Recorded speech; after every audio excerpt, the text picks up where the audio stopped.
Today's daf we're going to be learning is Vachim Daf Samach Aleph.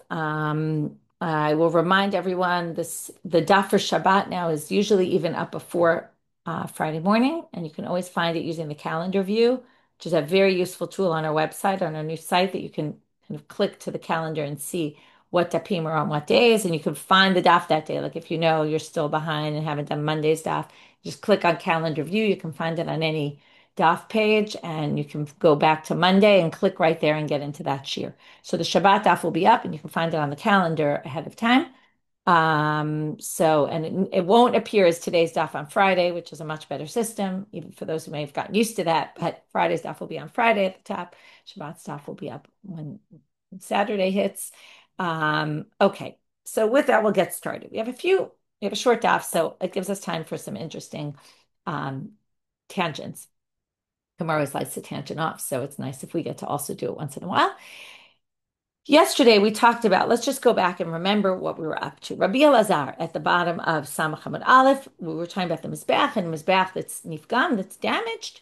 You can't eat the Shairei Mincha anymore, even though you've done everything on the altar and now the altar gets damaged. You can't eat what's left, which you're supposed to be able to eat, and you can't eat any kachim mili, and they learned that all from a pasuk. Then we had a whole question, what about kachim kali? And which only have to be eaten in Jerusalem. So it sounds like it doesn't really matter if the Mizbeach is damaged. What does it have to do with it?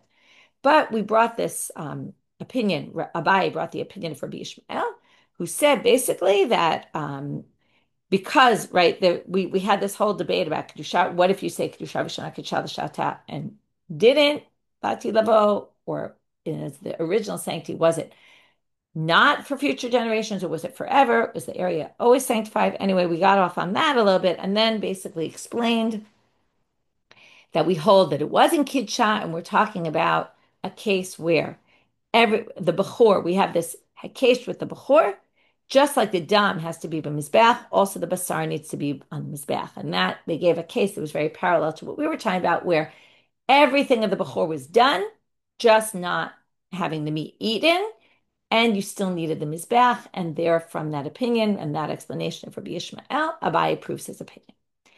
Came Rabbi Yirmiyah and said, you stupid Babylonians. Okay, which by the way, I wanted to think about that statement for a minute.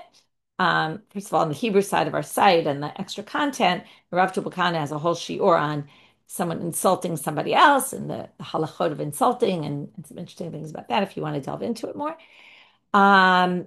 But anyway, I wanted to compare this statement and the statement that his rabbi makes. His rabbi is Rabbi Zera, and they're both Olim Chadashim, so to speak. Okay, they both came from Babylonia, not so to speak, they are Olim Chadashim. They came to Israel, and then one of them, okay, Rabbi Yirmiyah, the student, insults Babylonians by saying Bablai Tipshan. Rabbi Zera, on the other hand, says something similar but different. He uses what we call positive language. Avirah de Eretz Israel machkim.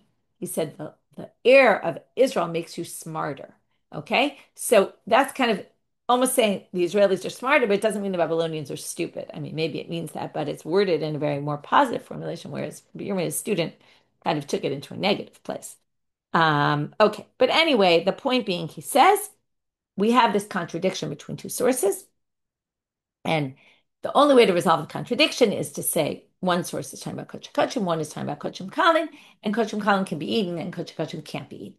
Okay, we'll go back to that bright in a minute, but first I want to get off on a bit of a tangent into this topic of kedusha rishona kedusha l'shata kedusha l'atid lavo. First thing I will tell you that Din and Daf this week of Alana Steinhain is specifically on this topic of kedusha. She brings in some of the sources that I'm bringing, but she brings in a lot more sources and goes a lot more in depth into the topic of this whole idea of the kedusha from the beginning and kind of what happens to it. But what I want to do is I want to show you just one thing, because we don't have a lot of time in Daf Shir to go too much in depth, but I want to show you the Rambam and a machloka between the Rambam and the Ravid about this topic. Okay, so we're going to share screen and we're going to show you some sources. So the Rambam Hilchot Beit Bechira, which is it's the first book in Sefer Avoda, the first halachot in Sefer Avoda, it's all about Avodah of the temple. In chapter 6, 13 to 16. I didn't have a chance to translate, but you can find it on Sefaria translated.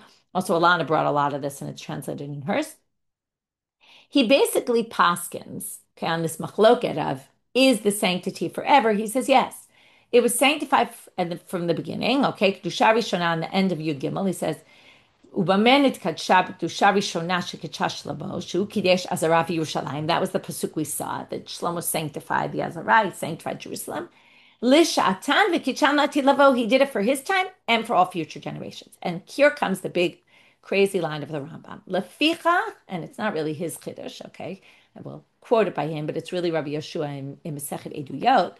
Lefichach makrivim korbanot kulan alfa pi she'ein sham bayit banui. It says, therefore, we can bring sacrifices today because the sanctity is there and we're allowed to bring sacrifices. And furthermore, you can eat in the area that was the Azara. Okay? The big nafkamina, by the way, for our time is, do you get karet if you go in tameh to the mikdash? Okay? And that's why people are careful when they go to, right, you go to the mikvah before you go to Harabayit for this reason.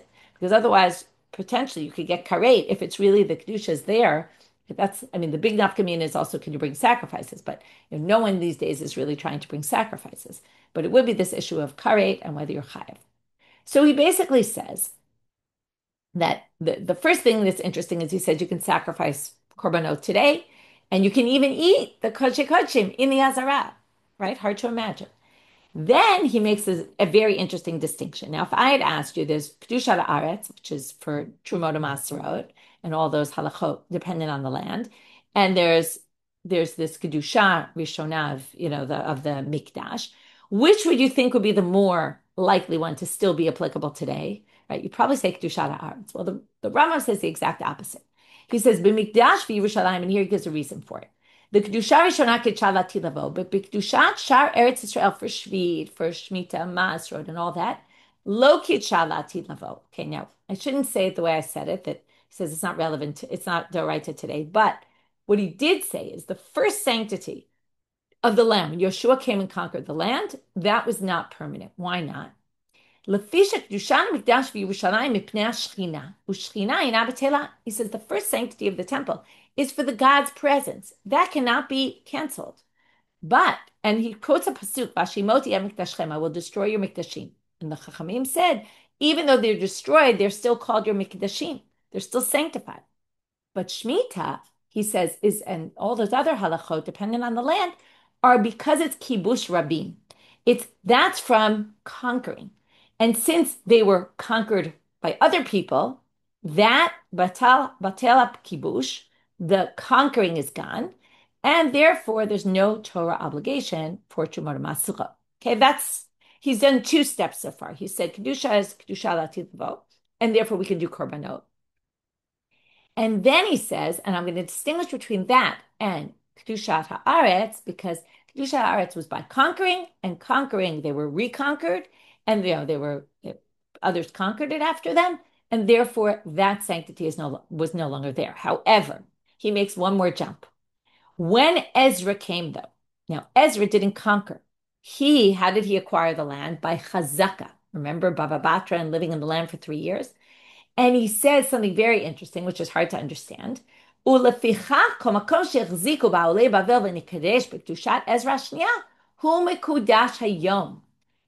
though the land was taken from them, he says. But Chazaka, for whatever reason, we don't know why, is stronger than conquering. That's just an interesting thing to think about, why he would think that Chazaka couldn't be undone, whereas conquering was. So in the end, he thinks both Kedushat Haaretz and Kedushat Mikdash are still relevant today, but for different reasons. Okay? And if it was just by conquering, that wouldn't have been enough. Okay? The Raavad comes and attacks him and says, I don't know where he gets this from. He says, Svarat Atzmoizo, he made this up. I don't know where he gets it from. He says, Lo yadati me'ayin lo. And then he starts quoting all sorts of sources to go against the Rambam. Okay? And he basically says, it's definitely not Kedusha Latid Lavo. He doesn't think that you could do korbanot today. The Kesef Mishnah comes and supports the Rambam and explains all the sources that the Rambam is based on. And he starts with Rabbi Yoshua, and he says the halacha is like Rabbi Yoshua in general. When he disagrees with Rabbi Eliezer, there was this disagreement in Eduyot about this issue, and basically he supports the Rambam. However, what I wanted to point out is where the Kesef Mishnah ends. Kesef Mishnah ends and says, but I don't understand about the Rambam. Eini yodea ma koch chazaka gadol mikoch kibush. He says, I didn't get that last point though. I don't know why he said the chazaka is stronger than kibush, and why, right? It would seem like, he doesn't really understand what the Rambam gets from that from. Anyway, super interesting source, a very basic machloket. which, like I said, has huge ramifications for going to Har Bayit today if you're impure, right? Because how could you go there if you're impure? You could get karet. You're going into the temple area. And that's why people generally, besides going to the mikveh before you go up to Har Bayit, but they generally stay away from the area where the sanctity is the Kedushat HaSarah, right? There's always, you can't go here, you can't go there, and all that. Not to get into all the political issues of going to Har Bayit, putting that aside. Okay, um, so that's a super interesting topic. And like I said, if you want more about it, you can listen to Alana Steinhand's Shir of Din and Daf. Okay, with that, we're going to continue with our daf. So we had now this issue of Abai, who said we have a hekesh based on Rabbi Ishmael, and the hekesh says the dam and the basal, right? We're going to be makish one to the other. Since the dam needs the mizbeach, also the basar eating the meat needs the mizbeach, and that's bechor, which is kachum kalim. The assumption is we can learn from here to all kachum kalim. Rabbi Yirmiyah said, no way, no way, no way. We have a contradiction between two sources. One says while they were in the camp, right, while they were bishatzi luk masao, when they were moving and the mizbeach was not in its place, the kodashim were nifsalim, they were disqualified. And the second source said in two places the kodashim were eaten, which we assumed meant what's two places? When the camp is moving and when the camp is not moving, when they're camped. Whether the mizbeach is in its place, whether it's not in its place, the kodashim can be eaten. So he says the only way to resolve this is distinguish between kachim kalim. Kachim can't be eaten, kachim kalim can be eaten. Okay, that's his resolution. Now we're going to start from the bottom of Samach Bet, Ravina. I'm a Ravina.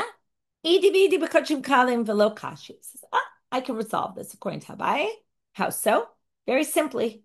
They're both talking about kochim kalim. One says kochim kalim can't be eaten. One says kochim kalim can be eaten. How do I explain that? Very simply.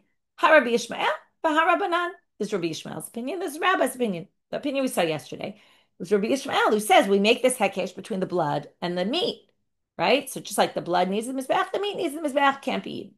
But Harabanan, the other source that says you can eat them, is the rabbi's position who disagrees with Rabbi Yishmael and doesn't make that hekesh. Okay, we didn't see there was a dissenting opinion, but he's claiming there's a dissenting opinion. And that's what's reflected in these two brightot. It's two different opinions. So there's no contradiction. It's just two different opinions. The Gemara suggests a second possibility. That was all to say, or really a third possibility to resolve the contradiction. One was Rabbi Yirmiyah, right? Kochim kalim, kochim. Ravina says they're both kochim kalim, but two different opinions. The third option is to say both are kochim. Oh wait, you thought shnei makomot was when it's stationary and when it's moving? No. Shnei makomot means something else, and this is all a complete issue that has to do with kochim. Has absolutely nothing to do with our topic. It doesn't have anything to do with kochim kalim. We're looking for kochim kalim. This isn't even talking about kochim kalim. Okay, this is the problem when it doesn't spell out what they're talking about. Just say kodashim. They don't say we're talking about kochim, we're talking about kochim kalim, right? So the first resolution is 1 and 1. The second was it's all kochim kalim and it's two different opinions. Third is it's all kochim and okay, now it gets a little tricky because Rashi is going to read this next line not according to the simple reading of the line. Okay, so we're going to read this line and then we'll see. Umay b'shnei makomot kodem sheyamidu leviyim et hamishkan. Okay, so one makom we have to two makomot. So one is now, literally the words here mean before the Leviim put up the Mishkan, which sounds like they're saying, okay, there's the Mishkan, which is the borders, right? Now we're talking about, let's just be clear. We're talking about eating kachim. What do you need for kachim? Azara, right? What do you need for Azara? Well, you need walls. What if the Mishkan was erected, the Mizbeach was erected, but they hadn't yet put up the walls of the Mishkan? Remember, they camped and moved and camped and moved. So every time they moved, they'd have to rebuild the Mishkan. So they put up the Mizbeach and they hadn't yet put up the walls. And then the Shnei Makomot is telling you when, okay, this is the simple reading. Rashi is going to say this is not the reading, and I just want to read it the simple way first to explain why Rashi doesn't agree with this reading. So Kodem She'amidu Leviyim et Mishkan, and let's just read one more line. Turning to Amud Bet now. And after they take apart the Mishkan and the Mizbeach is still there. So in other words, either they have the Mizbeach and then they build the walls later, but before they build the walls, you want to be able to eat the Kodshim there. And it says you can. And also if the Mizbeach is there and they've already taken down the walls, when they take apart the Mishkan, then also. Now, Rashi says you can't possibly explain it this way because number one, he says that's not the way you did it. Okay, you don't put the mizbeach and then build the walls. You always put up the walls first and then you put the mizbeach. So there's no way we would ever have the mizbeach first and then the walls put up after. So he says that can't be what it means. And second issue is even if you say, which Tosfot actually claims, that what it's talking about is if you did it wrong, okay, let's say you built the whole thing in the wrong way. You put the mizbeach first, even though you're not supposed to. He says, we already saw in a Gemara, it can't be that because if you were to slaughter korbanot before you put up the Mishkan, it's disqualified. So that can't be the explanation because we're talking about where you could eat the meat and it's not disqualified.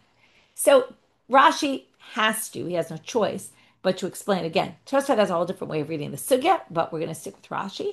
So what Rashi says is instead of before they put up the Mishkan, okay, and this is what it's, I had to explain to you why Rashi had such difficulty and I had to explain it because it really makes no sense what Rashi says. Rashi says before means, okay, I'm going to read it in the third line of Rashi, Ba'od HaMishkan Natoy Kemishpato. Actually, we're talking about before they take everything apart, when everything is completely in its place. Okay, so if you remember before we said what are the two? The two are when they're camped and when they're moving. Now, obviously, we only really care about when they're moving. Obviously, when they're camped, you can eat the kochib kalim, right? Same thing here. We're going to have the obvious case and the less obvious case. The obvious case is when the mizbeach is in its place and the walls are in their place. Okay, that's the first case. So even though it says before they put up the mishkan, it doesn't really mean before. It means when it's all established. So big problem with the pshat reading, according to Rashi, but Rashi is pushed into a corner because he says it makes no sense to read it, the simple reading. And then after they take apart the Mishkan. So here's the big chidush, which is now the way they would do it is like this, again, going to the order. When you would camp, you would set up camp by first putting up the Mishkan walls, then putting up the altar. When you leave, you first take away the Mishkan walls and then you take away the altar. So, if that's the order, so now we get to the case where you take apart the walls and you haven't yet moved the Mizbeach. The Mizbeach is still in its place. And the Azara, what used to be the Azara, which had walls around it or curtains, now doesn't have any border there. So, even then, you're allowed to, since the Mizbeach is still in its place, you're allowed to eat the Kodesh Kodeshim. And here's the chidush. This is why the Brighton need to tell you this. Ma'u detema ifsale biyotze kamash malan. You might have thought once there's no azara walls, maybe there's no azara anymore. And basically, if you remember, you're not allowed to take kodesh kodeshim outside the walls of the azara.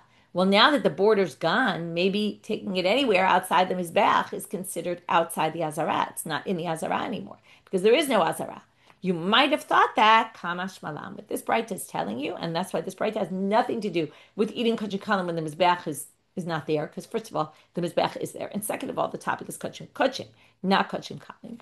And the question is, if the Mizbeach is up and the walls are gone, you can still eat in the area that was designated as the Azara, because it's still sanctified just because they moved it, right? Just because they took away the walls doesn't mean that if the Mizbeach is there, you can eat your kodesh kodeshim in the area where the Azara was. Now the Gemara asks, Ema hachinami, maybe what you just suggested that you might have thought it's disqualified, maybe that is true. Like, where do you get that this is the case? Okay, so we're explaining the Braita in such a way that Gemara says, does that really make any sense? It does seem like you're outside the Azara because there's no walls anymore. So they say no, because Amar Kra, v'nasa ohel moed. It says, and they carried Ohel Moed, and the Ohel Moed would move. Now, how could the Ohel Moed move? The Ohel Moed is the area where the Mishkan is. There is no area where the Mishkan is once you take away the walls. So they learn from here, Afal Pisha Nasa Ohel Moedu. Even though they camped, even though they took down the walls, it's still the area where it was. It's still considered Ohel Moed, okay, at least when the Mizbeach is still there. Okay, so from there they learned the Salacha, and again, that was our second resolution, or third resolution really, but second one that we used to resolve the contradiction between the Brightot in a way that doesn't contradict what Abai said. And basically taking Rabbi Yirmiyah's insult to Abai, there's no way you could say this because this is the only way to resolve the contradiction, is not true. Okay, there's two different ways to resolve the contradiction, and Abai theoretically could hold by any one of them. Okay, so we're left with that Rabbi Yirmiyah disagrees with Abaye about we have this machloket, can kodesh kalim be eaten when there's no mizbeach or when the mizbeach is damaged. Okay, Abai says no. Rabbi Yirmiyah says yes. Now we have three sugyot today, basically, all about the Mizbeach. The first one was about if the Mizbeach is damaged, continuation from yesterday, can you eat Kodshim Kalim? Second issue, Amar Rav Huna, Amar Rav, Mizbeach shel Shiloh shel Avanim haya. Okay, this is probably being brought up here. First of all, we're talking about the Mizbeach in general. And we talked about, if you remember, that whole machloket Rabbi Yehuda and Rabbi Yossi about Shlomo HaMelech switched, right? Remember, he switches from the Mizbeach Nechoshet of Moshe to this Mizbeach Avanim that he builds. Well, now Rav Huna says in the name of Rav, even in Shiloh, there was a Mizbeach Avanim. How do we know that? Ditanya, Rabbi Eliezer ben Yaakov Omer, Mata Mulamar Avanim, Avanim, Avanim, Shalosh Pa'amim. Three times in the Torah it mentions an altar built of stone. Okay, and in Shmot, Parakaf, it says, if you're going to build me Mizbeach Avanim, don't build it gazit, don't use don't use don't use iron on it because those are weapons. I don't want that involved in building the Mizbeach of stone. Then at the end of Sefer Dvarim, they're commanded that when they get into the land, you're supposed to build the Mizbeach, and in fact in Yeshua they do it. They build the Mizbeach right when they get into the land, and it says there Mizbeach Avanim. Okay, and then it says build me a Mizbeach Avanim. Says the same thing again. Lo tanif aleh barzel. Don't use iron on it. And the next pasuk says Avanim shleimot tivnei mizbach Hashem Elokecha. Build it with whole stones. So three references to stone altar in the Torah. So therefore, he says, what are these three references to? Echad shel Shiloh, Echad shel Nova Giv'on, Ubeit Olami. So the last one is the Beit HaMikdash. Okay, that's what we saw. Shlomo built a Mizbeach of stone. The first one is Shiloh, the tabernacle in Shiloh, which was the Mishkan was there for a very long period of time. And one in Nov and Givon. Okay, why are Nov and Givon together and Shiloh separate? Good question. That's where the Mishkan kind of moved after it was in Shiloh. First of all, the Aron HaBrit wasn't in Nov and Givon, and you were allowed to do sacrifices in other bamot, whereas in Shiloh you weren't. Shiloh had a certain prominence that they didn't have. So let's just go with that. Now, so you have one in Shiloh, one in Nova Gavon, one in Beit Olamim. What do you see from Rabbi Eliezer ben Yaakov? The one in Shiloh was stone. Okay, so what? Well, Mativ Rav Acha bar Ami. Rav Acha bar Ami says, what are you talking about? It says, Eish yardam min hashamayim. Okay, here's a Tannaitic source. A fire came down. This is actually in Seder Olam. It's a midrash or a book of collection of Tannaitic materials. Eish yardam min hashamayim b'mei Moshe. The fire that came down in the time of Moshe, there was a holy fire that came down from God, like a divine fire. A miracle happened, and that same fire remained throughout. It never went out. Okay, and it was there from the time of Moshe all the way to the time of Shlomo. Now, if that's the case, it means that they were still using the Mizbach and Nechoshet. They weren't using a different Mizbach because the fire obviously stayed on the Mizbach. So, how do we explain that? So, and just to continue that source, there was a fire that came down in the time of Shlomo, which was different than the one in Moshe's time. That until King Menashe came. He was king who worshipped Avodah Zarah. You might remember him from, we learned about him besides from the Tanakh, but we learned about him in Parak Chelek. He was one of those who did Tshuva. But before he did Tshuva, he destroyed, he was worshiping Avodah Zarah and he destroyed the Mizbachot. So he destroyed the Mizbach. So because he destroyed the Mizbach, obviously the fire of Shlomo was no longer there. Okay, now, if the Mizbach Avani, it was really Mizbach Avanim in Shiloh, mi karahu distalikle. Well, then they must have stopped using the Mizbach and the Choshed in the time of Shiloh. They used this new Mizbach. It shouldn't be there anymore. How could the fire have remained until the time of Shlomo? So to resolve this contradiction against what Rav Huna quoted in the name of Rav about this Mizbach of Shiloh, we say, Huda Amar Kirabi Natan. He holds like a different Tannaitic opinion. Again, like we saw before, Tannaitic debate about this, okay? Tannaitic debate, Tanya, Rabbi Natan Omer, Mizbeach shel Shiloh shel Nechoshet haya. It was Nechoshet, but not Nechoshet like the one of Moshe. Okay, let's just talk about the one of Moshe. The one of Moshe was made of wood. It was plated. It had copper plating on the outside of it, and it was filled inside with adama, with soil or, the ground. So, Mizbeach of Shiloh was Nechoshet, but it was Chalul. It was hollow in the inside, Umale Avanim, and it was filled with stone. So, meaning he had a stone altar, basically. And according to Rabbi Natan, it was not the same one as Moshe, and therefore comes Rav, the difficulty on Rav Huna in the name of Rav? And they answered, don't worry about that. Yes, it's true. One source says this fire, heavenly fire, came down and was used all the way into the time of Shlomo, but he holds by a different Tana, Rabbi Natan. Now, Rashi asks a good question. He says, why didn't we say he holds like Rabbi Lezer ben Yaakov? Rabbi Lezer ben Yaakov is also a Tana. And he said there's three Avanim, three times in the Torah, three Mizbachot that were made of stone, right? And basically, or it was in Shiloh, there was in Yovin Givon, and there was, I don't know if it was a different one, but it shows that Mizbeach was stone in the time of Shiloh. Why didn't we use that? So Rashi says, Rabbi Lezer ben Yaakov is talking theoretically, not that it actually happened, but three times in the Torah saying you could, if you want, build one of stone. In Shiloh, you could build one of stone. In Yovin Givon, you could do it in the time of the temple, but he didn't necessarily say it actually happened. And Rabbi Natan is testifying that it actually happened. And that really supports Rav, because Rav is talking about, or Rav Huna in the name of Rav, that what was actual. Okay, so that's Rashi's explanation. Theoretically, it's not a bad question. Why? If the question's a good question. Why don't we just say he holds like Rabbi Lezer ben Yaakov, which is who we quoted? Anyway, we now have a resolution. There were two opinions. Was the Mizbech and Shiloh really stone? Or if the fire was for the time of Moshe, then presumably it was the same altar, and in Shiloh they were using a different altar. Now, Rav Nachum Bar Yitzchak gives a different resolution to this contradiction. Instead of saying there's a machloket about it, he basically says, "My lo nistalka." What does it mean? The fire of Moshe kept going. Lo nistalka levatala. It wasn't completely canceled out, meaning it still existed, even though it wasn't the altar that they were using in general. In other words, it was this miracle that happened. They took with them, they had the Mizbeach of Moshe, and they had this new one they built of stone. And the fire on the Mizbeach of Moshe was still there, but they were really using the other altar. So now they say, Maihi. Well, then what was the point of having this fire if they weren't even using the altar? So we're going to have two explanations. Rabbanan Amre, Shaviva Hava Mishadre. It would send over sparks to kind of keep the fire going on the altar they were actually using. So there were sparks going from the Moshe, from the one of Moshe, from the one that had all the old, divine given fire, that would throw sparks onto the altar and help things go. Rav Papa Amar, Ushpiza Havanakiv, Zimnahacha, Zimnahacha.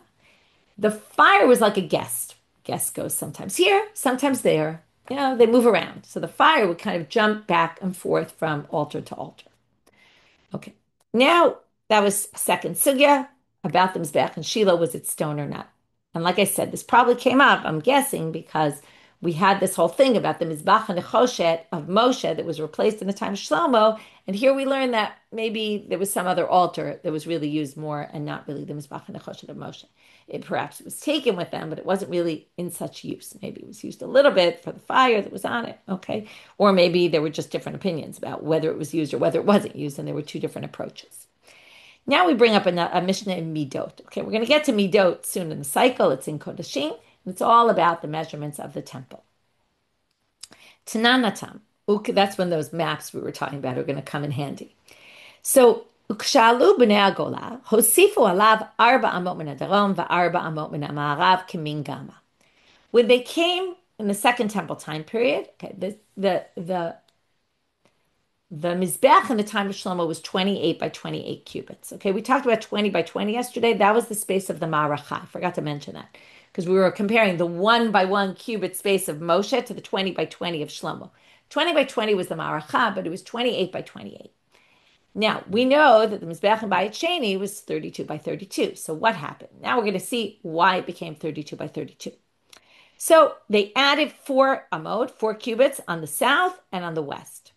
Like a gamma, which is like a kaf sofit, but really in this case it's more like a resh because it's square, right? So they added. Now, if you take a square, okay, I really need a picture of this. I didn't do a fancy thing about this, but if you take a square and then you add a piece on both sides, you're going to end up with a square. Okay, it sounds like you're not going to end up with a square exactly, but you are going to end up with a square because by adding it on two sides, 4 cubits and 4 cubits wide, you're going to end up with a complete square. Okay. Sounds like, although I don't know, but it sounds like the opinion that the Yesod was actually on all 4 sides because in the end they got a square of 32 by 32. But maybe you could still explain it otherwise. Okay, now, when they came from the Golah, they added 4 cubits to the altar. Big question, why? So today we're going to have one answer and then get off on something else, which seems to also be perhaps connected to an answer. And the first answer we're going to have is Rav Yosef. And tomorrow's daf, and this is important to tell you so that you follow where we're going, Rav Yosef is going to bring two other suggestions as to why, okay, and this isn't his only answer to the question. Okay, so it's going to continue into tomorrow. So comes Rav Yosef and he says, I'm Rav Yosef, Mishum Shalo Sipek. It wasn't enough.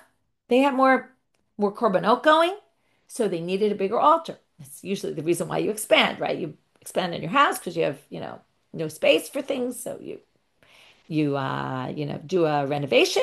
Here they did a renovation on the altar. They needed more space for more korbanot. Amarle Abaye, now his prized student Abaye, who loves to question Rav Yosef, says, what are you talking about? Hashta mikdash rishon dichtiv be Yehuda Yisrael rabim kechol asher al hayam. It says in Bayit Rishon, it says that there were so many people that they were like the sand by the sea. Mikdash Sheni dichtiv be kol hakal ke'echad arba ribo, etc. And it's like something like 42,000. Yeah, here achad ribo alpayim shlosh meot shishim. 42,360. Okay? So let's compare. 42,360 people in Bayit Sheni, infinite number of people in Bayit Rishon. Okay, obviously more people in Bayit Rishon. Obviously, it depends how literally you take. They were like the sand on the sea. But assuming you take it literally, infinite number of people, much fewer people in Bayit Sheni. If there were much fewer people, it doesn't make any sense. You needed more space on the altar. It's counterintuitive. We're assuming there's a direct correlation between the number of people who are living at the time to number of korbanot. Makes sense. Well, so now what does Rishi answer him? Amarle, hatam it has nothing to do with how many people. There in the first temple, esh shel shamayim mesayatan. There was a heavenly fire that helped. Remember, they said that there was a fire of Moshe that went till Shlomo, right? And then that fire of Shlomo was destroyed in the time of Menashe. So there was no more heavenly fire in Bayit Sheni. So in Bayit Rishon, they had a heavenly fire that would help. Now, what's the issue of the space? You're burning a lot of meat. It takes a while till everything burns. You can't put piles and piles of meat when they take a while to burn. But in Bayit Rishon, they burned so quickly because there was a heavenly fire involved. Ki'ata Ravin. Okay, now this seems to be another reason why they expanded on the altar. When Ravin came, Amar Rishuma ben Pazi Mishum Bar Kapara, Shitin Hosifu. Okay, they added these two holes. What holes? Okay, these are not to be confused with the two holes in the Yesod. Okay, and I see your comment, Debbie. Yes, on the map in the temple of the Mechon Mikdash, the Yesod is only on two sides. Machloket Rav and Levi, right? Does it go on two sides, or does it completely, right? Was it completely covering all sides? That's a machloket, and the map sides on the machloket that it was on two sides only. Okay. Perhaps you could get there from here also. It's not clear, but anyway, that's an issue. Now we talk about, and there were two holes, if you remember. They're near each other, but one, right, the Yesod jutted out, according to the opinion, it was only on two sides, jutted out a little to the south, a little bit to the east, on the side where it wasn't. And there were two holes. One was on the southwest side, one was a little toward the west more, and one was a little toward the south. And that's where they would pour the blood from the extra remainder of the blood. That's not what we're talking about here. There were another two holes. Where were these two holes? These two holes were put in the second temple at the top of the altar. We're going to see where they were put. They added these two shitim. Now, why did they put them there, and what was the point? And what happened before there were holes? So what happened was they would pour the libations there. And they would pour the libations into these holes. Now, the Mizbeach, we said, was solid, but they had holes here that went down from these holes at the very top of the altar, 10 cubits in height. They went all the way down. And when they got to the bottom, to the floor, there was a pit down there. And the nisachim would be absorbed into the pit. Now, before they added these holes, what would they do? Well, now remember, they expanded. So, right, assuming, right, so here's our picture where they expanded. Now, in this area where they expanded, there was a pit on the ground there. And what they did is they expanded, put the mizbeach over the pit where the nisachim used to go, and I'll explain to you in a minute how they would get there before. And they covered the pit so that instead of going, okay, and this is how they would go and buy it Rishon, you would pour it over the side of the altar, and it would drip down the side of the altar, of the wall, drip down the wall, and go straight down into the pit. But they realized that was a problem because they said the following. Mikara Sever, in the beginning, they thought Mizbach Adama, Shuatum Adama. When it says in the Torah Mizbach Adama, it has to be completely solid and full. So they couldn't have it go down straight to the board into the altar because the altar couldn't have an open space in there. Couldn't be hollow anywhere. Had to be full. But Levasof Sevel, Shtiaka Achila. Then they realized that drinking was like eating. Okay, what does that have to do with anything? Well, the libations are liquid and the meat is food. Now, the meat that you burn on the altar or the fats that you burn on the altar have to be completely burned on the altar. So they say likewise, the libations, which are liquids, have to be completely absorbed, swallowed up by the altar. And therefore, it needs to actually go through the altar and not down the wall of the altar into the pit. So what they did is they built over the pit, which explains why they need to expand, and then had holes, had it hollow where they built in that area where you could pour the libations down the holes. This is, by the way, for wine libations. And the Nisuch HaMayim that they did, that's why we have Simchot Beis HaShoeva, because they would do the special halacha of Nisuch HaMayim. It was a big machlok of Prushim Tzdukim. Tzdukim said you don't do this. But the Prushim said you do Nisuch HaMayim, and they would pour it through the hole, the water, and it would go straight down into the pit, but through the altar walls.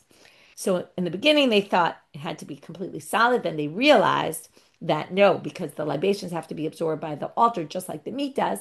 So therefore, they wanted it to go through the altar, and therefore they expanded to have these two holes. Now, my Mizbach Adama, well, then how do you explain Mizbach Adama? If it doesn't mean you have to fill the whole thing up. Shu mechubar ba'adama. It has to be completely attached to the ground. Shelo yivnenu lo agabe kifin, that you don't build it on a arches, v'lo agabe mechilot, and not on top of tunnels. Okay, so it has to be on the ground without tunnels going underneath. Okay, obviously there was some pit underneath, but that's a little different, right? And that pit was for the libations to go into there. Okay, that's the end of our daf. So there were three main topics. One was machloket Abaye and Rabbi Yirmiyah about kachim kalim. Can they be eaten when there's no altar? Again, presuming you did all the stuff when there was still an altar and the altar was in good shape, and then it got damaged and you're just left with the meat. Are you allowed to eat the meat or not? Abaye says no. The Rabbi Yirmiyah said yes. And the contradiction the Rabbi Yirmiyah brought, we had two other ways to resolve the contradiction to have it fit with Abaye.